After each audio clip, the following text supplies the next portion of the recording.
Justice Arun Mishra ji, minister of state Shri Nityanand Rai ji, justice Shri Mahesh Mittal ji, Jyotika Kalra ji, Dhyaneshwar Mule ji, Rajiv Jain ji, home secretary Shri Ajay Bhalla ji, other dignitaries, excellencies, ladies and gentlemen, present here and those connected virtually with us.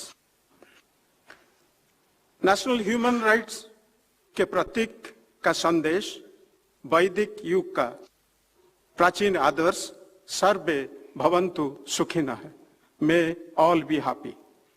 हमारा मानव अधिकारों का आदर्श सार्वभौम, universal एवं प्राचीन, ancient.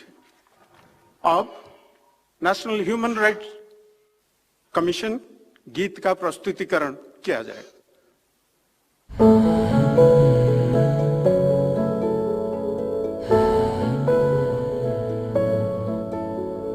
मानव के सम्मान की रक्षा है संकल्प हमारा, है संकल्प हमारा। मानव के सम्मान की रक्षा है संकल्प हमारा, है संकल्प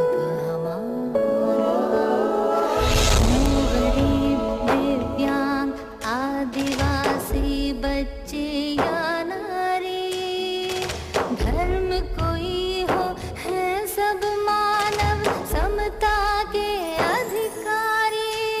मानव गरिमा के सूरज का सब पाए उजियारा, है संकल्प हमारा, है संकल्प हमारा।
राष्ट्रीय मानव अधिकार आयोग के माननीय अध्यक्ष न्यायमूर्ति श्री अरुण मिश्रा जी को स्वागत भाषण के लिए आमंत्रित करता हूं। Justice Mishra in his judicial career has delivered judgments in about 2,36,000 cases. Hard work and perfection ingrained in his living and functioning. Over to Sri Justice Arun Mishra ji. भारतीय गणराज्य के माननीय प्रधानमंत्री श्री नरेंद्र मोदी जी, माननीय गृह व सहकारिता मंत्री श्री अमित शाह जी, उच्चतम न्यायालय के माननीय न्यायमूर्तिगण श्री अब्दुल नजीर, श्रीमती इंदिरा जी, अनिरुद्ध जी, ऋषिकेश रॉय साहब, माननीय गृह राज्य मंत्री श्री नित्यानंद जी, मंच पर विराजमान मेरे साथीगण, गृह व आयोग के सचिव, अन्य राष्ट्रीय व राज्य आयोग के अध्यक्ष सदस्यगण, भूतपूर्व मुख्य न्यायाधिपति श्री खरे, अन्य न्यायमूर्तिगण, संयुक्त राष्ट्र संघ के प्रतिनिधिगण, विभिन्न राज्यों के राजनयिक chief of defence staff Shri Vipin Rawat ji, गैर सरकारी संगठनों के सदस्य, नागरिक समाज, वरिष्ठ व अन्य अधिवक्तागण, वरिष्ठ अधिकारीगण एवं अन्य उपस्थित सम्मानित अतिथिगण, मैं भारत के कर्मठ व अति लोकप्रिय माननीय प्रधानमंत्री श्री नरेंद्र मोदी जी का स्वागत व अभिनंदन करने में गौरवान्वित अनुभव करता हूं। हम अपनी आजादी की 75वीं वर्षगांठ के उपलक्ष्य में अमृत महोत्सव मना रहे हैं। आज वैश्विक पटल पर भारत एक शक्ति के रूप में उभरा है और इसे एक नई ताकत के रूप में पहचान मिली है, जिसका श्रेय भारत के नागरिकों, देश की संवैधानिक व्यवस्था व देश के नेतृत्व को जाता है।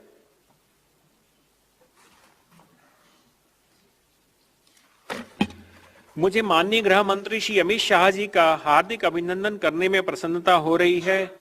आपके अथक प्रयासों से जम्मू कश्मीर व उत्तर पूर्व में शांति व कानून व्यवस्था के लिए एक नए युग का सूत्रपात हुआ है।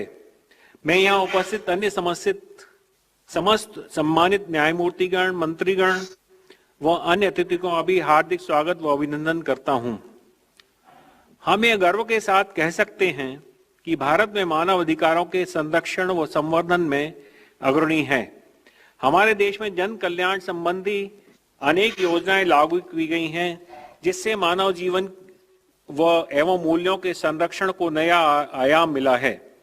भारत में मानव अधिकार आयोग 28 वर्ष से कार्यरत है, जबकि दूसरी कई महाशक्तिशाली देशों में ऐसे संस्थान स्थापित तक नहीं किए गए हैं।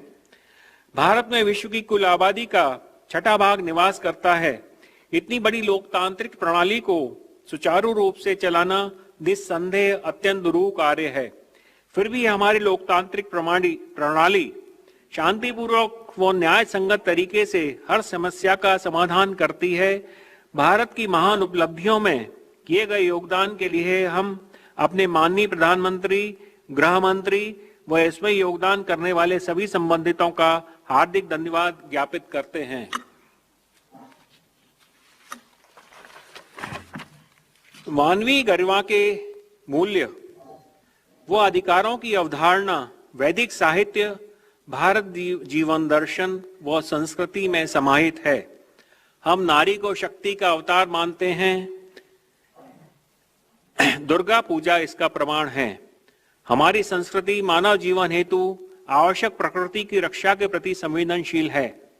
प्रकृति के विविध रूपों जैसे जीवनदायिनी नदियों को मां, पशुओं, वनस्पतियों, यहाँ तक कि चांद को भी रिश्ते में बांध दिया गया है। हमारे देश में सर्वधर्म समभाव है। मंदिर, मस्जिद, चर्च बनाने की सबको स्वतंत्रता है, जबकि कई अन्य देशों में ऐसी स्वतंत्रता प्रदत्त नहीं है। मानव ही मानवता के विनाश के लिए आमादा है। 20वीं सदी में विश्व राजनीतिक हिंसा के कारण लगभग 12 करोड़ लोगों की मृत्यु हुई। यह दुर्भाग्य है कि देश विदेश में राजनीतिक हिंसा आज भी समाप्त नहीं हुई है। निर्दोष व्यक्तियों के हत्यारों को गौरवान्वित नहीं किया जा सकता है। ऐसे छद्म आतंकवादियों को स्वतंत्रता सेनानी कहना अनुचित है। समाज सेवी संस्थाओं व मानवाधिकार संरक्षकों, ह्यूमन राइट्स डिफेंडर्स को राजनीतिक हिंसा व आतंकवाद की घोर निंदा करनी चाहिए। इस संबंध में उदासीनता फंडामेंटलिज्म को जन्म देती है और इतिहास हमें इसके लिए कभी क्षमा नहीं करेगा। समय आ गया है जब हम डटकर इसका प्रतिरोध करें। कम से कम इस हिंसा के विरुद्ध आवाज उठानी ही होगी। वर्तमान में ड्रग माफिया द्वारा राष्ट्र की युवा व बहादुर कौमों को मादक पदार्थों की लत से पथभ्रष्ट किया जा रहा है। राष्ट्र की युवा शक्ति का यह ह्रास अत्यंत चिंतनीय है। क्या पूरी पीढ़ियों का पुनर्वास की हमारी नियति बन गई है? हमारे देश में प्रेस, मीडिया और साइबर स्पेस को स्वतंत्रता दी गई है, जो संवैधानिक और मानवीय दायित्वों के निर्वहन के अधीन है। गणराज्य के आधारभूत स्तंभ न्यायपालिका की गरिमा को कंटेम्पचुअस आचरण से नष्ट करने की किसी को भी स्वतंत्रता नहीं है और ना ही यह स्वतंत्रता किसी को दी जानी चाहिए। बाहरी ताकतों द्वारा भारत पर मानव अधिकारों के हनन का छद्म आरोप लगाना सामान्य बात हो गई है। इसके प्रतिकार के साथ ही संस्कृति तथा प्रचलित भाषाओं को समूल नष्ट करने के प्रयासों का पुरजोर प्रतिरोध भी आवश्यक है। आयोग सुशासन, गुड गवर्नेंस में सहयोग प्रदान करता है, साथ ही न्यायपालिका को भी मानव अधिकार संरक्षण हेतु यथासंभव सहयोग प्रदान करता है। न्याय व शांति एक दूसरे के पूरक हैं और हमारी कानून व्यवस्था इस पर आधारित है। त्वरित न्याय प्राप्ति मानव का मूलभूत अधिकार है जो आज भी एक सपना है। सत्य तो यह है कि मुकदमों के खर्च पहुंच के बाहर हैं। न्याय की प्राप्ति हेतु प्रभावी व दीर्घकालीन योजना की नितांत आवश्यकता है। पुलिस अन्वेषण प्रणाली को और अधिक प्रभावी एवं स्वतंत्र बनाए जाने की आवश्यकता है। यह प्रणाली ऐसी हो कि सीबीआई द्वारा जांच की आवश्यकता ही ना पड़े। जेल में कैदियों की आपराधिक मनोवृत्ति में सुधार लाने के लिए योग, ध्यान व सद्व्याख्यान अपेक्षित हैं। भारत ने विश्व को योग दिवस दिया है। भारत में कैदियों को भी गरिमा के अधिकार प्राप्त हैं। आयोग हिरासत में हुई हर मृत्यु की जांच यह सुनिश्चित करने के लिए करता है कि मृत्यु किसी जाति के कारण तो नहीं हुई है। तत्काल न्याय, इंस्टेंस जस्टिस की आड़ में पुलिस द्वारा फर्जी मुठभेड़ और इस हेतु उकसाना असंवैधानिक व निंदनीय कृत्य है। हमें इस बर्बरता से मुक्ति पाने का प्रयास करना ही होगा।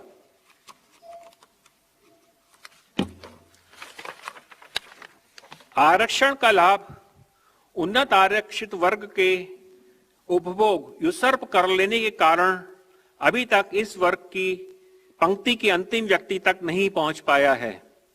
राज्यों को इस वंचित समुदाय के उत्थान के लिए to trickle down the benefit उपलब्ध आरक्षण में से कुछ प्रतिशत आरक्षण नियत करने की स्वतंत्रता होनी चाहिए। आज भी आरक्षित वर्ग में कई समुदाय निर्धन हैं। इनका सशक्तिकरण होने तक आरक्षण की आवश्यकता होगी। जीवनदायिनी गंगा पर देश की एक बड़ी आबादी की आजीविका निर्भर है। नमामि गंगे की योजना की समय पर पूर्णता अपरिहार्य है। यमुना भी सरस्वती की तरह विलुप्त होने के कगार पर है। स्वास्थ्य के लिए शुद्ध जल आवश्यक है। कूड़ा करकट से मुक्ति और उसके उपचार हेतु स्वच्छ भारत द्वितीय योजना का सफल क्रियान्वयन अपेक्षित है। संविधान में वर्णित राज्य के नीति निर्देशक सिद्धांतों को मूर्त रूप देने के लिए, directive principles of state policy को रियलाइज करने के लिए कल्याणकारी योजनाएं, वेलफेयर स्कीम्स निर्मित की गई हैं। अतः राज्यों व एवं निकायों द्वारा इनका गंभीरता पूर्वक प्रभावी रूप से क्रियान्वयन कानूनन आवश्यक हो जाता है। निष्क्रियता व उदासीनता होने पर न्यायालय द्वारा इन योजनाओं को सुचारू कार्यान्वयन हेतु आवश्यक दिशा निर्देश जारी किए जा सकते हैं। आज ग्लोबल वार्मिंग एक गंभीर मुद्दा है। प्रत्येक देश द्वारा इस हेतु स्थानीय स्तर पर पर्यावरण में सुधार लाया जाना आवश्यक है। We have to think globally and act locally to improve the environment. Antarctica में माइनिंग से जलवायु को खतरा उत्पन्न हो रहा है। हम पृथ्वी ग्रह के संरक्षक कस्टोडियन हैं। We are the custodian of planet earth. अतः हमारा यह दायित्व है कि भावी पीढ़ी के लिए हम इसे सुरक्षित बचाए रखें, अन्यथा आने वाली पीढ़ी हमें कभी माफ नहीं करेगी। कोविड महामारी के दौरान ऑनलाइन शिक्षा का अवलंबन लिया जा रहा है, परंतु यह सबको यह सुविधा उपलब्ध नहीं है। ई कॉमर्स ने भी असमानता पैदा की है। छोटे विक्रेताओं, स्मॉल वेंडर्स की जीविका की समाप्ति की कीमत पर ऑनलाइन कारोबार समृद्ध हो रहा है। इस दौर में आपूर्ति की ऐसी श्रृंखला बनाई जाना आवश्यक है जिसमें सभी कारोबारियों को अनुपातिक लाभ प्राप्त हो। गरीबों को जीवन रक्षा दवा उचित मूल्य पर उपलब्ध कराना आवश्यक है। जीवन का अधिकार बौद्धिक संपदा के अधिकार से, इंटेलेक्चुअल प्रॉपर्टी राइट से बढ़कर है। जीवन रक्षक दवाइयों, औषधियों और टीकों के पेटेंट धारकों के बौद्धिक संपदा अधिकार पर जीवन के अधिकार को प्रमुखता दी जानी चाहिए। Right to life must prevail और the rights of the patent holders of life saving drugs, medicine and vaccines. वैश्वीकरण के दौर में महंगे विदेशी ब्रांड की आंधी में उससे अधिक उत्तम भारतीय उत्पादन व इसमें कार्यरत जनशक्ति पर विपरीत प्रभाव पड़ रहा है। समय की मांग है कि न्यायपालिका व अन्य हितधारक इस पर विचार करें कि वैश्वीकरण से हो रहे लाभों को दृष्टिगत रखते हुए इससे देश की आर्थिक व्यवस्था पर पड़ने वाले प्रतिकूल प्रभाव से कैसे बचा जाए। आयोग द्वारा अब तक मानव अधिकार से संबंधित 20 लाख से अधिक प्रकरणों को निराकरण किया गया है। 205 करोड़ रुपए के मुआवजे की अनुशंसा की गई है। आयोग ने एक प्रभावी ऑनलाइन शिकायत प्रबंधन प्रणाली विकसित की है। आयोग ने मृतकों के गर्मापूर्ण अंतिम संस्कार, सेप्टिक टैंकों की आंतरिक सफाई व इसमें संलग्न सफाई कर्मचारियों को सुरक्षा उपकरण प्रदान किए जाने हेतु दूर दराज क्षेत्रों में खाद्य वितरण की उपलब्धता, सुगमता व पहुंच संबंधी आदि विविध विषयों में 22 एडवाइजरी जारी की हैं। आयोग अनाथालय व छात्रावासों की स्थिति में भी सुधार लाने के लिए प्रयासरत है। आयोग का प्रयास अपने प्रतीक चिन्ह की मूल भावना को सार्थक करने का है, जो कि यह इंगित करता है कि सूर्य की किरणें आशा व गति की सूचक हैं। वे बिना किसी भेदभाव के सबको लाभ पहुंचाती हैं। ऐसा करके वे सार्वभौमिक स्नेह वो आशा का संदेश दे रही हैं, जो कि मानवता का मूलभूत अधिकार है। सर्वे भवन्तु सुखिनः, सर्वे सन्तु निरामया, सर्वे भद्राणि पश्यन्तु, मां कश्चन दुख भाग भवेत्। मैं आप सबका विशेष तौर से प्रधानमंत्री जी का और गृह मंत्री जी का धन्यवाद और आप सभी का हार्दिक धन्यवाद ज्ञापित करता हूं और भारत की इस पुण्य मातृभूमि को नमन करता हूं। जय Hind.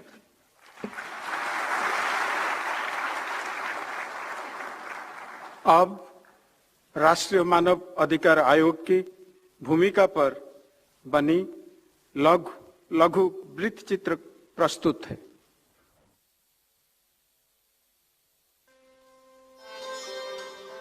Human rights are the basic rights and freedoms that are guaranteed to all human beings from the moment a human life is born.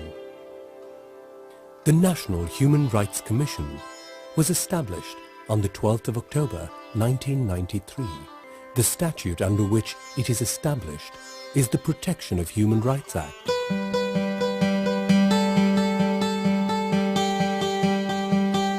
हमारी व्यवस्था उन संस्थाओं की आभारी है जो गरीबों, महिलाओं, बच्चों, पीड़ितों, वंचितों, आदिवासियों समेत हर देशवासी के अधिकार को संरक्षित करने के लिए प्रतिबद्ध है। साथियों, मानव अधिकार सिर्फ नारा नहीं होना चाहिए, ये संस्कार होना चाहिए। सस्टेनेबल डेवलपमेंट गोल्स हासिल करने के लिए आज सरकार जो भी प्रयास कर रही है उसमें एनएचआरसी की भूमिका बहुत महत्वपूर्ण है।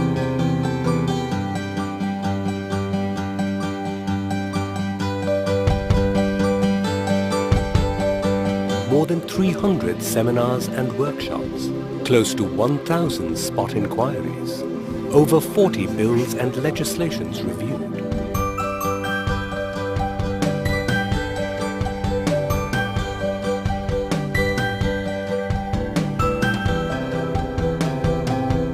NHRC issued various advisories during COVID-19.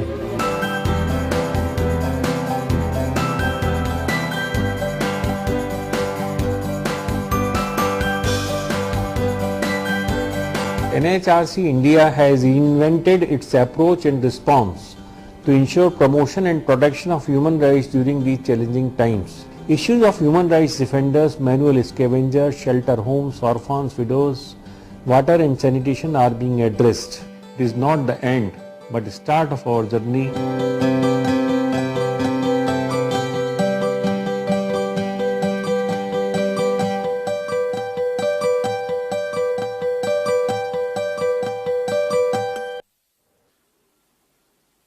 Our Honorable Union Minister for Home Affairs and Cooperation is known for his clarity of thoughts and decisiveness on complex issues of governance.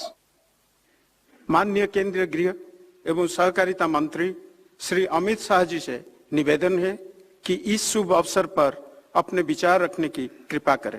Over to union minister for home affairs and cooperation.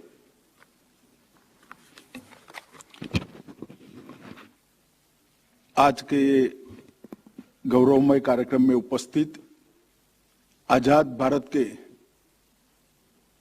सबसे लोकप्रिय प्रधानमंत्री श्रद्धेय Narendra Modi ji, justice Arun Mishra, अध्यक्ष NHRC, Modi ji की मंत्रिपरिषद में मेरे साथी श्री नित्यानंद राय जी, जस्टिस मित्तल जी, सदस्य एनएचआरसी श्रीमती कार्ला जी, ज्ञानेश्वर मूले जी, श्री राजीव जैन जी, भारत सरकार के गृह सचिव अजय कुमार भल्ला जी और महासचिव एनएचआरसी और यहां पर उपस्थित सभी भाइयों और बहनों, आज एनएचआरसी के 28वें स्थापना दिन पर हम सब आज इस विज्ञान भवन के सभागार में एकत्रित आए हैं।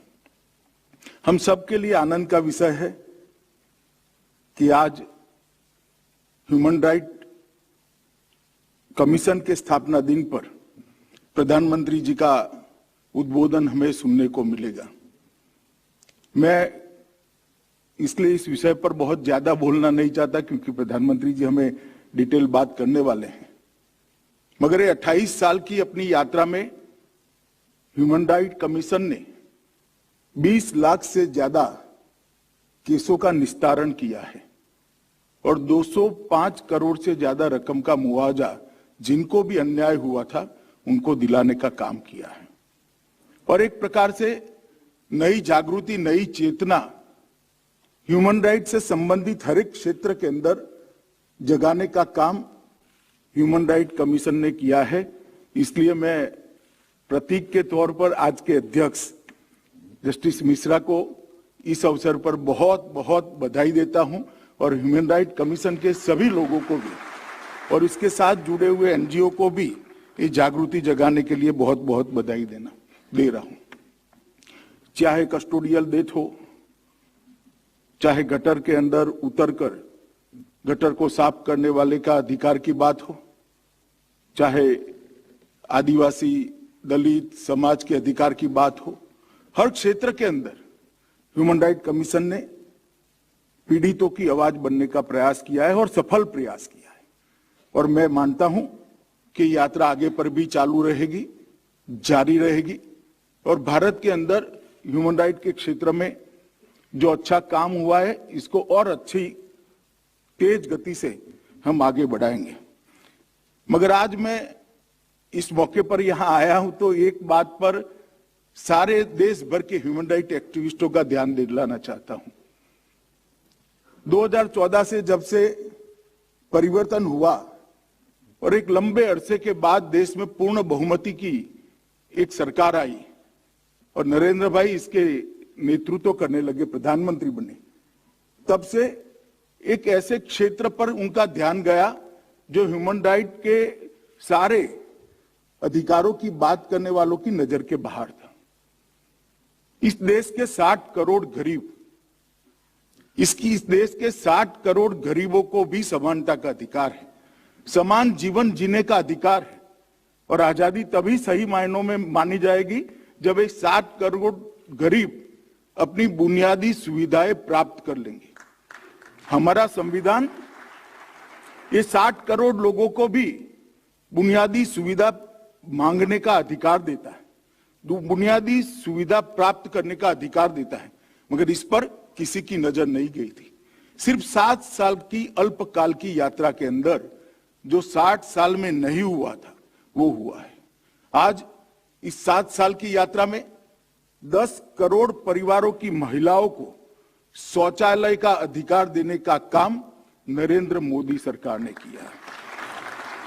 लगभग 2 करोड़ घरों में और 2 करोड़ नए बने हुए घरों में, कुल मिलाकर 4 करोड़ घरों में बिजली पहुंचाकर उस घर के बच्चों को और उस घर के बूढ़ों को पढ़ने का और अपनी बीमारी में आराम के साथ जीने का अधिकार बिजली पहुंचाकर नरेंद्र मोदी सरकार ने दी। इस देश की लगभग 13 करोड़ परिवारों की महिलाएं धुआं खाकर खाना पकाती थी, कंडे और टहनियां जलाकर अपनी आंख की ज्योति भी जाती थी और फेफड़ों में फाइब्रोसिस भी होता था।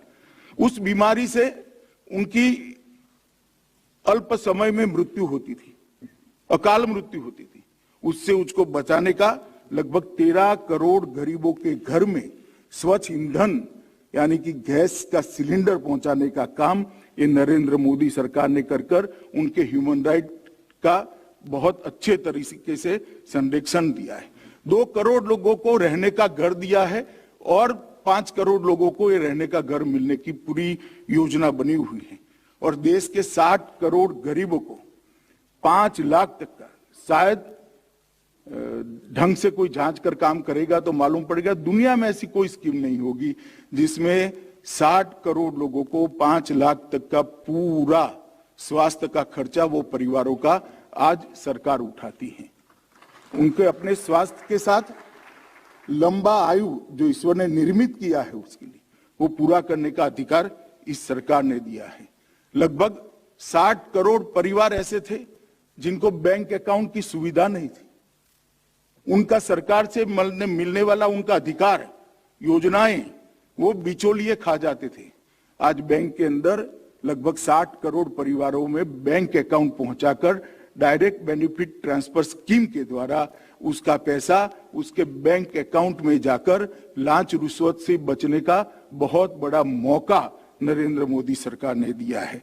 और इसके साथ एक दिव्यांग नाम देकर एक अलग कंसेप्ट, सम्मान का भाव पूरे देश के अंदर जनरेट करने का काम भी नरेंद्र मोदी सरकार ने किया है। और देश की कोई भी ऐसी सुविधा नहीं है, चाहे राज्य सरकारों की ऑफिस होगी, चाहे केंद्र सरकारों की ऑफिस होगी या ट्रांसपोर्टेशन के कोई भी मीन्स होंगे, कोई भी ऐसी सुविधाएं नहीं है जहां दिव्यांग की चिंता नहीं की गई है। कोई भी ऐसी सरकारी परिपत्र नहीं है जहां दिव्यांग की चिंता नहीं की। इस देश के दिव्यांग, ट्रांसजेंडर, न जाने कितनी ऐसी लोगों को पहली बार ऐसा मालूम हुआ है कि हमारे लिए भी कोई चिंता करता है।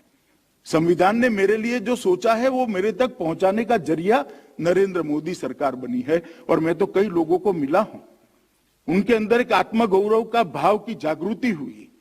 तो मैं शुद्ध पीने का पानी पहुंचाने के लिए भी जरूर कहना चाहूंगा कि इस देश में सबसे बड़ी समस्या थी कि फ्लोराइड युक्त पानी पीकर बच्चे अकाल वृद्ध हो जाते थे। 30 साल होते होते बाल झड़ने लगते थे या बाल सफेद हो जाते थे, हड्डियां टेढ़ी हो जाती थी। वो सारे घरों के अंदर लगभग 5 साल के अंदर शुद्ध पीने का पानी पहुंचाने का एक भगीरथ काम नरेंद्र मोदी सरकार ने हाथ में लिया है और लगभग 2 करोड़ परिवारों में पहुंचने की काम पूरा होने की कगार पर भी है। मित्रों, मैं मानता हूं कि एक ऐसा दृष्टिकोण है जिसने ह्यूमन राइट इनका जो है इसमें सालों से उनको अन्याय होता था, 60 सालों से, मगर उसको कोई वाचा नहीं मिली थी। एक शब्द भी बोले बगैर ये 60 करोड़ गरीबों के ह्यूमन राइट का प्रोटेक्शन करने का काम नरेंद्र मोदी सरकार ने किया है। और मुझे तो गौरव है कि मैं कैबिनेट में उनका साथी हूं, नजदीक से सुनता हूं। जब योजनाओं के बारे में, जब राज्य सरकार, केंद्र सरकार के कार्यकलापों के बारे में वो बात करते हैं, हमेशा प्रायोरिटी ये वंचित होता है। तो मैं ये नए एंगल का आज सबके सामने रखना चाहता था। बाकी तो आज प्रधानमंत्री जी हम सबको संबोधित करने वाले हैं। फिर से एक बार ह्यूमन राइट कमीशन और ह्यूमन राइट के साथ जुड़े हुए सारे लोगों को मैं बहुत बहुत बधाई देकर मेरी वाणी को विराम देता हूं। वंदे मातरम।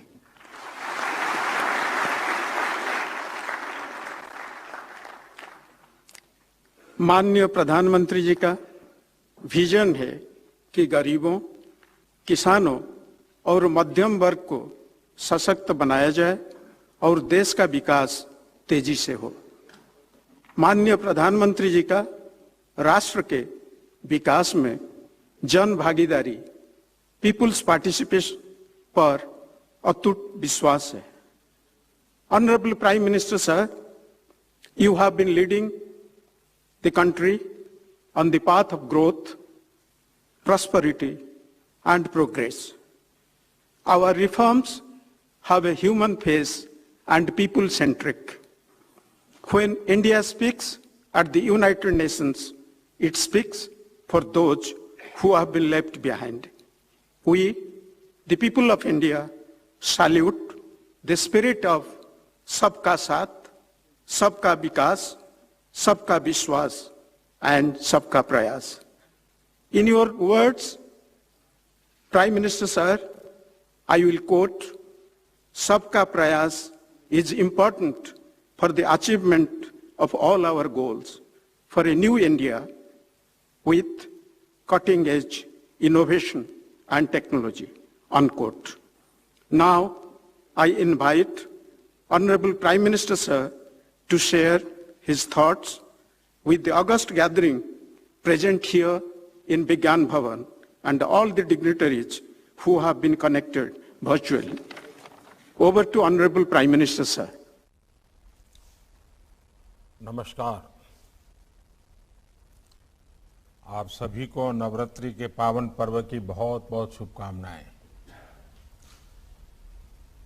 कार्यक्रम में मेरे साथ उपस्थित देश के गृह मंत्री श्री अमित शाह जी, राष्ट्रीय मानव अधिकार आयोग के चेयरपर्सन जस्टिस श्री अरुण कुमार मिश्रा जी, केंद्रीय गृह राज्य मंत्री श्री नित्यानंद राय जी, मानव अधिकार आयोग के अन्य सम्मानित सदस्यगण, राज्य मानव अधिकारी आयोग के सभी अध्यक्षगण, उपस्थित सुप्रीम कोर्ट ने सभी माननीय आदरणीय जज महोदय, सदस्यगण, यूएन एजेंसी के सभी प्रतिनिधि, सिविल सोसाइटी से जुड़े साथियों, अन्य सभी महानुभाव, भाइयों और बहनों, आप सभी को राष्ट्रीय मानव अधिकार आयोग के 28वें स्थापना दिवस की हार्दिक बधाई।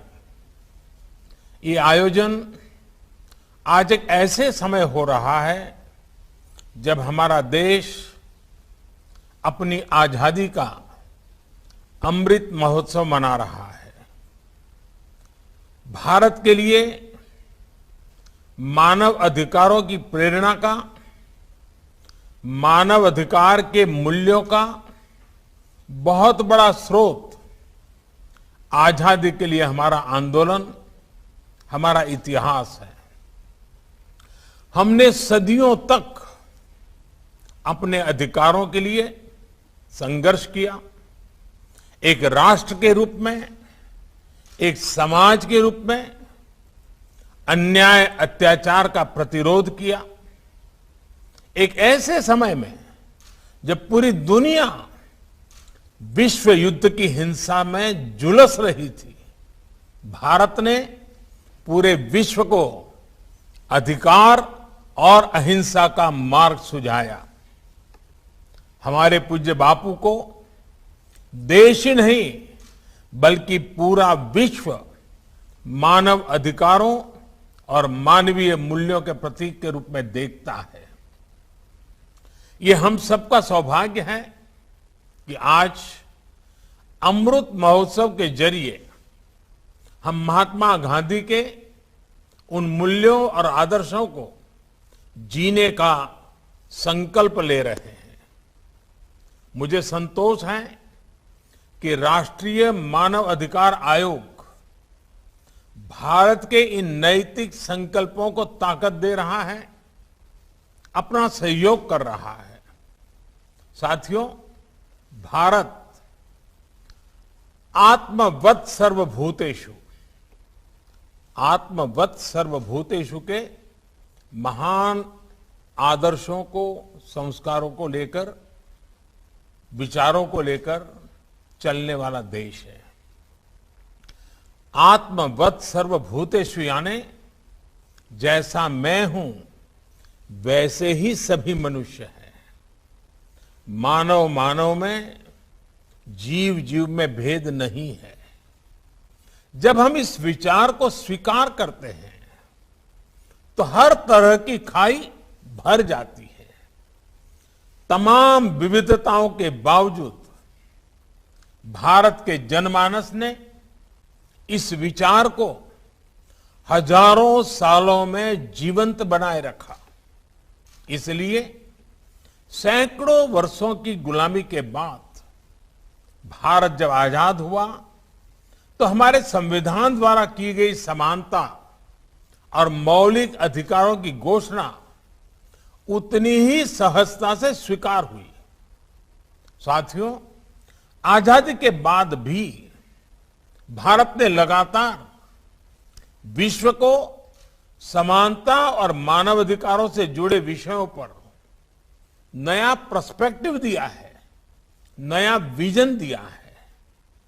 बीते दशकों में ऐसे कितने ही अवसर विश्व के सामने आए हैं जब दुनिया भ्रमित हुई है, भटकी है, लेकिन भारत मानव अधिकारों के प्रति हमेशा प्रतिबद्ध रहा है, संवेदनशील रहा है। तमाम चुनौतियों के बाद भी हमारी ये आस्था हमें आश्वस्त करती है कि भारत मानव अधिकारों को सर्वोपरि रखते हुए एक आदर्श समाज के निर्माण का कार्य इसी तरह करता रहेगा। साथियों, आज देश सबका साथ, सबका विकास, सबका विश्वास और सबका प्रयास के मूल मंत्र पर चल रहा है। ये एक तरह से मानव अधिकार को सुनिश्चित करने की ही मूल भावना है। अगर सरकार कोई योजना शुरू करे और उसका लाभ कुछ को मिले, कुछ को ना मिले, तो अधिकार का विषय खड़ा होगा ही। और इसलिए हम हर योजना का लाभ सभी तक पहुंचे, इस लक्ष्य को लेकर चल रहे हैं।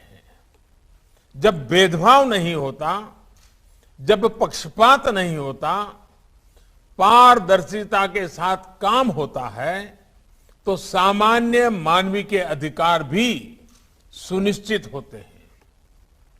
इस 15 अगस्त को देश से बात करते हुए मैंने इस बात पर बल दिया है कि अब हमें मूलभूत सुविधाओं को 100% सैचुरेशन तक लेकर जाना है।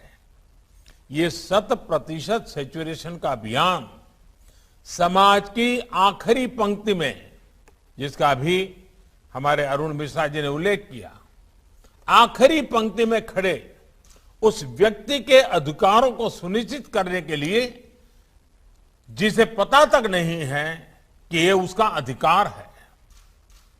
वो कहीं शिकायत करने नहीं जाता, किसी आयोग में नहीं जाता। अब सरकार गरीब के घर जाकर गरीब को सुविधाओं से जोड़ रही है। साथियों, जब देश का एक बड़ा वर्ग अपनी आवश्यकताओं को पूरा करने में ही संघर्षरत रहेगा, तो उसके पास अपने अधिकारों और अपनी आकांक्षाओं के लिए कुछ करने का ना तो समय बचेगा, ना ऊर्जा और ना ही इच्छा शक्ति। और हम सब जानते हैं, गरीब की जिंदगी में हम अगर बारीकी से देखें तो जरूरत ही उसकी जिंदगी होती है, और जरूरत की पूर्ति के लिए वो अपना जीवन का पल पल, शरीर का कण कण खपाता रहता है। और जब जरूरतें पूरी ना हो तब तक तो उसको ये अधिकार के विषय तक वो पहुंच ही नहीं पाता है। जब गरीब अपनी मूलभूत सुविधाओं, और जिसका भी अमित भाई ने बड़े विस्तार से वर्णन किया, जैसे शौचालय, बिजली, स्वास्थ्य की चिंता, इलाज की चिंता, इन सब से जूझ रहा हो और कोई उसके सामने जाकर उसके अधिकारों की लिस्ट गिनाने लगे तो गरीब सबसे पहले यही पूछेगा कि क्या ये अधिकार उसकी आवश्यकताएं पूरी कर पाएंगे। कागज में दर्ज अधिकारों को गरीब तक पहुंचाने के लिए पहले उसकी आवश्यकता की पूर्ति किया जाना बहुत जरूरी है। जब आवश्यकताएं पूरी होने लगती हैं तो गरीब अपनी ऊर्जा अधिकारों की तरफ लगा सकता है, अपने अधिकार मांग सकता है। और हम सब इस बात से भी परिचित हैं कि जब आवश्यकता पूरी होती है, अधिकारों के प्रति सतर्कता आती है, तो फिर आकांक्षाएं भी उतनी ही तेजी से बढ़ती है। ये आकांक्षाएं जितनी प्रबल होती है, उतना ही गरीब को गरीबी से बाहर निकलने की ताकत मिलती है। गरीबी के दुष्चक्र से बाहर निकलकर वो अपने सपने पूरे करने की ओर बढ़ चलता है। इसलिए जब गरीब के घर शौचालय बनता है, उसके घर बिजली पहुंचती है, उसे गैस कनेक्शन मिलता है, तो ये सिर्फ एक योजना का उस तक पहुंचना ही नहीं होता। ये योजनाएं उसकी आवश्यकता पूरी कर रही हैं, उसे अपने अधिकारों के प्रति जागरूक कर रही हैं, उसमें आकांक्षा जगा रही है। साथियों, गरीब को मिलने वाली ये सुविधाएं उसके जीवन में डिग्निटी ला रही है, उसकी गरिमा बढ़ा रही है। जो गरीब कभी शौच के लिए खुले में जाने को मजबूर था, अब गरीब को जब शौचालय मिलता है तो उसे डिग्निटी भी मिलती है। जो गरीब कभी बैंक के भीतर जाने की हिम्मत नहीं जुटा पाता था, उस गरीब का जब जनधन अकाउंट खुलता है तो उसमें हौसला आता है, उसकी डिग्निटी बढ़ती है। जो गरीब कभी डेबिट कार्ड के बारे में सोच भी नहीं पाता था, उस गरीब को जब रुपे कार्ड मिलता है, जेब में जब रुपे कार्ड होता है, तो उसकी डिग्निटी बढ़ती है। जो गरीब कभी गैस कनेक्शन के लिए सिफारिशों पर आश्रित था, उसे जब घर बैठे उज्ज्वला कनेक्शन मिलता है तो उसकी डिग्निटी बढ़ती है। जिन महिलाओं को पीढ़ी दर पीढ़ी प्रॉपर्टी पर मालिकाना हक नहीं मिलता था, जब सरकारी आवास योजना का घर उनके नाम पर होता है तो उन माताओं बहनों की डिग्निटी बढ़ती है। साथियों, बीते वर्षों में देश ने अलग अलग वर्गों में अलग अलग स्तर पर हो रहे इनजस्टिस को भी दूर करने का प्रयास किया है। दशकों से मुस्लिम महिलाएं 3 तलाक के खिलाफ कानून की मांग कर रही थी। हमने ट्रिपल तलाक के खिलाफ कानून बनाकर मुस्लिम महिलाओं को नया अधिकार दिया है। मुस्लिम महिलाओं को हज के दौरान महरम की बाध्यता से मुक्त करने का काम भी हमारी ही सरकार ने किया है। साथियों, भारत की नारी शक्ति के सामने आजादी के इतने दशकों बाद भी अनेक रुकावटें बनी हुई थी। बहुत से सेक्टर्स में उनकी एंट्री पर पाबंदी थी। महिलाओं के साथ इनजस्टिस हो रहा था। आज महिलाओं के लिए काम के अनेक सेक्टर्स को खोला गया है। वो 24 घंटे सुरक्षा के साथ काम कर सके, इसे सुनिश्चित किया जा रहा है। दुनिया के बड़े बड़े देश ऐसा नहीं कर पा रहे हैं, लेकिन भारत आज करियर वुमेन को 26 हफ्ते की पेड मैटरनिटी लीव दे रहा है। साथियों, जब उस महिला को 26 सप्ताह की छुट्टी मिलती है ना, वो एक प्रकार से वो नवजात बच्चे के अधिकार की रक्षा करता है। उसका अधिकार है उसकी मां के साथ जिंदगी बिताने का, वो अधिकार उसको मिलता है। शायद अभी तक तो हमारे कानून की किताबों में ये सारे उल्लेख नहीं आए होंगे। साथियों, बेटियों की सुरक्षा से जुड़े भी अनेक कानूनी कदम बीते सालों में उठाए गए हैं। देश के 700 से अधिक जिलों में वन स्टॉप सेंटर्स चल रहे हैं। जहां एक ही जगह पर महिलाओं को मेडिकल सहायता, पुलिस सुरक्षा, साइको सोशल काउंसलिंग, कानूनी मदद और अस्थायी आश्रय दिया जाता है। महिलाओं के साथ होने वाले अपराधों की जल्द से जल्द सुनवाई हो, इसके लिए देश भर में 650 से ज्यादा फास्ट ट्रैक कोर्ट्स बनाई गई है। रेप जैसे जघन्य अपराध के लिए मौत की सजा का प्रावधान भी किया गया है। Medical termination of pregnancy act, इसमें संशोधन करके महिलाओं को एबॉर्शन से जुड़ी स्वतंत्रता दी गई है।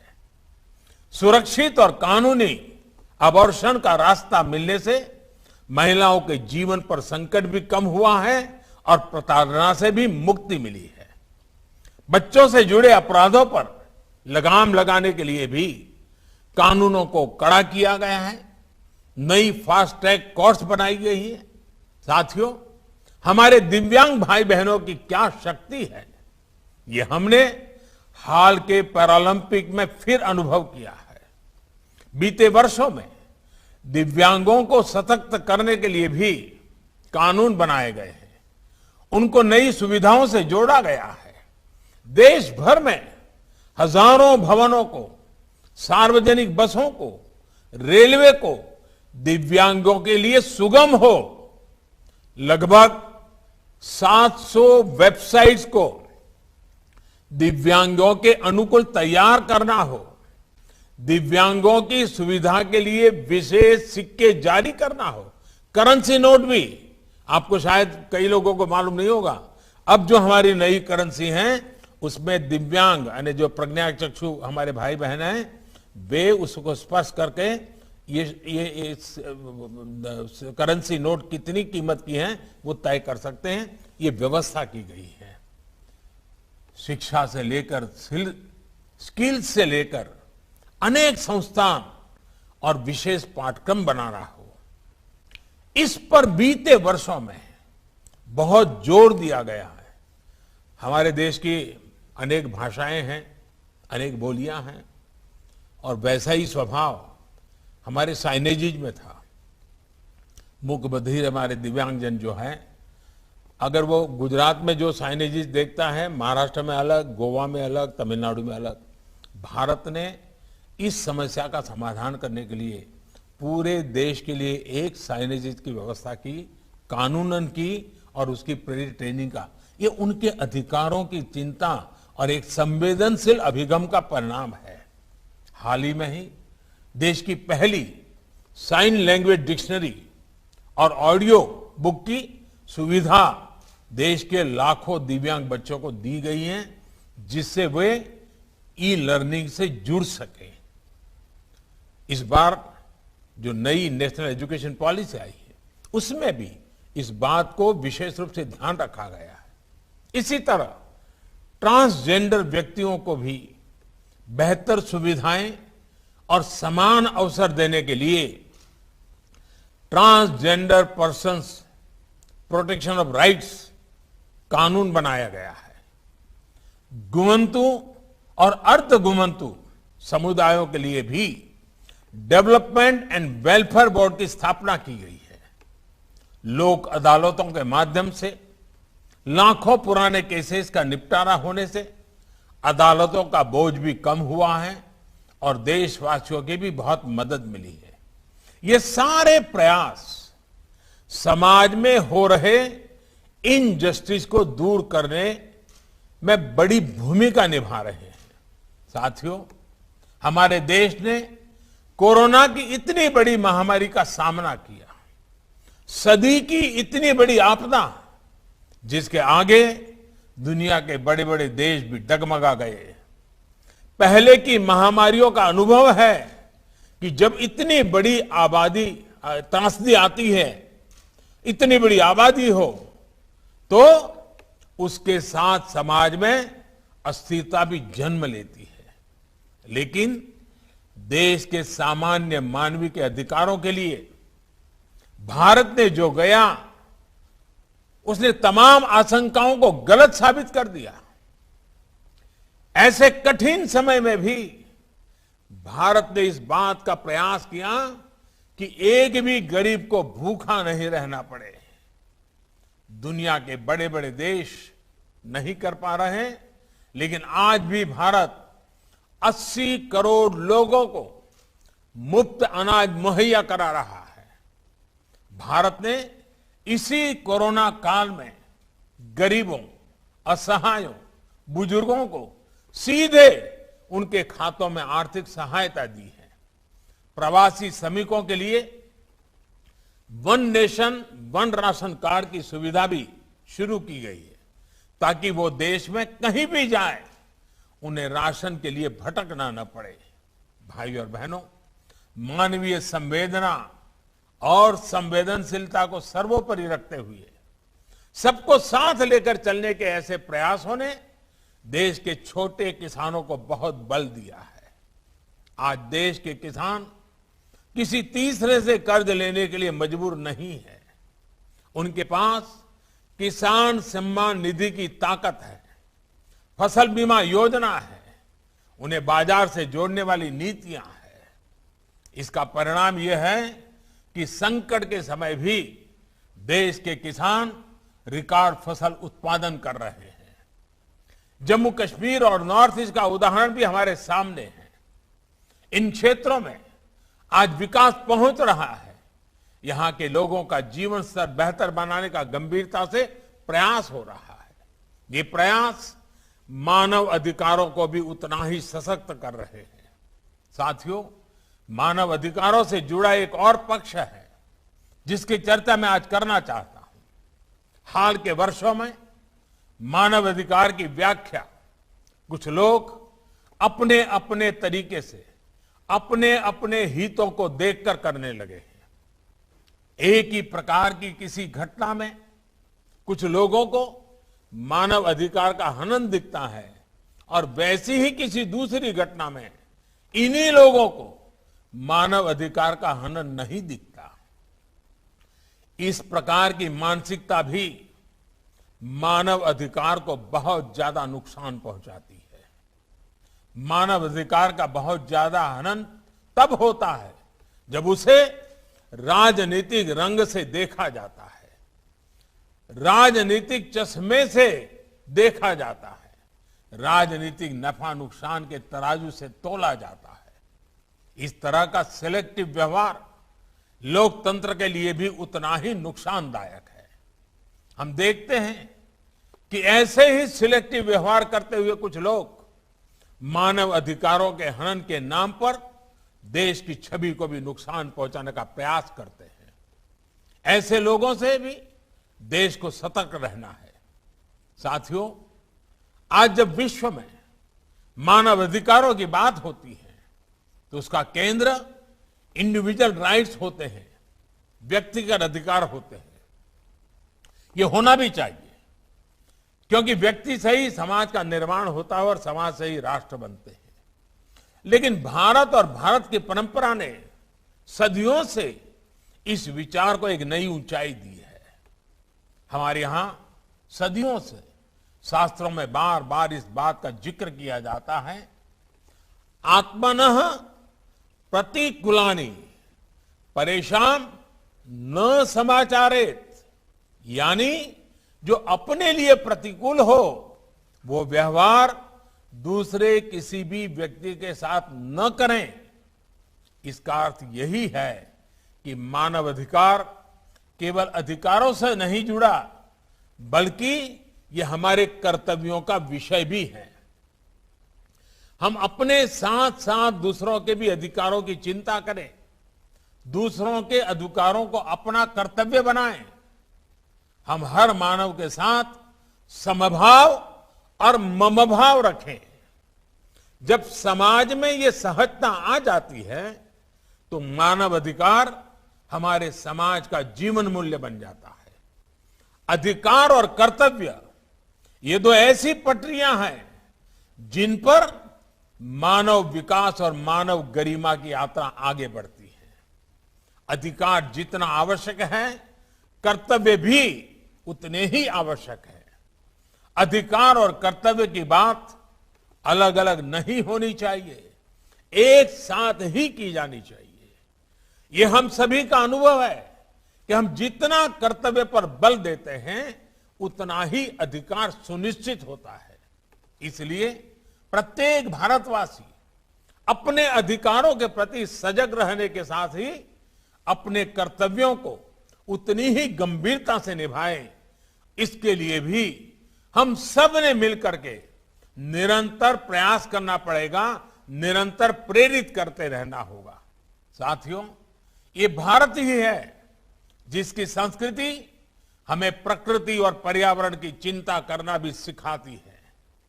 पौधे में परमात्मा, ये हमारे संस्कार है। इसलिए हम केवल वर्तमान की चिंता नहीं कर रहे हैं, हम भविष्य को भी साथ लेकर चल रहे हैं।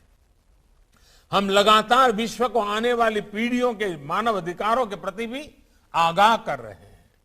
इंटरनेशनल सोलर अलायंस हो, रिन्यूएबल एनर्जी के लिए भारत के लक्ष्य हो, हाइड्रोजन मिशन हो, आज भारत सस्टेनेबल लाइफ और इको फ्रेंडली ग्रोथ की दिशा में तेजी से आगे बढ़ रहा है। मैं चाहूंगा कि मानव अधिकारों की दिशा में काम कर रहे हमारे सभी प्रबुद्धगण, सिविल सोसाइटी के लोग इस दिशा में अपने प्रयासों को बढ़ाएं।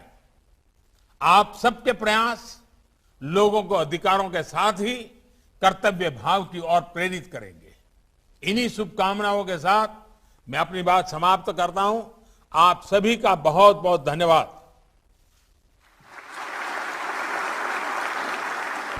महोदय, in your own words, when India reforms, world transforms. When India grows, world grows. We are grateful for your inspiring words, for sparing your valuable time. मैं माननीय प्रधानमंत्री जी, माननीय गृह मंत्री जी और अन्य गणमान्य व्यक्तियों का धन्यवाद करता हूं। I would sincerely thank to the chairperson, members of the commission, officers of the Prime Minister's office, Ministry of Home Affairs, CPWD, NIC, ITDC, who worked tirelessly to make this event a success. समारोह की समापन का घोषणा करता हूं। जय Hind. Subscribe to our channel by clicking the subscribe button. Click the bell button and enjoy the latest uploads from our channel.